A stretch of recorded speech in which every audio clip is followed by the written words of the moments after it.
હા, બાબારીના ગુણલા ગાતા જાહો અને લોકોની સેવા કરતા જાહો. બાબારી જેટલી સેવા કરાવશે એટલી સેવા કરશું. તમારો ખૂબ સપોર્ટ જુએ છે અને બાબારીને યાદ કરીને 2 લાઈન ગાવી છે ત્યારે કે 12 મહિનામાં 12 બીજ ભરીને રે જોજો, તમે રોમા પીરની મોનતા મોનીને જોજો, તમારે સુખનો સૂરજ ના ઉગે તો મને આઈ કેજો. તો આજે માં અખતમાં બાબારીનું નામ લઈને શુભ કામની શરૂઆત કરી દીધી છે. જય બાબારી. આ કામની અંદર તમે જેટલો બને એટલો સપોર્ટ કરજો. જય બાબારી, જય રામાધાણી, જય અખતમાં.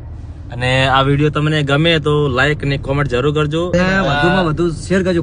શેર કરવાનું કારણ તમને કહી દઉં, કોઈ ગરીબની મદદ થતી હોય તો તેની અંદર સપોર્ટ કરવો જરૂરી. તમે સપોર્ટ કરશો તો આ લોકો ફરીથી કોઈ બીજું આવું સારું કાર્ય લઈ કરી શકશે અને તેની અંદર આપ સૌને મદદની જરૂર છે. એટલે મદદ કોઈ પૈસા કોઈના જોડે કોઈ માંગતા નહીં, પણ ખાલી તમારે વિડીયો શેર કરવાનો અને એકબીજા લોકો જોશે તો એ સબસ્ક્રાઇબ કરશે, સપોર્ટ કરશે. તેનાથી આવા ગરીબ લોકોને મદદ મળી શકશે. તો જય માતાજી.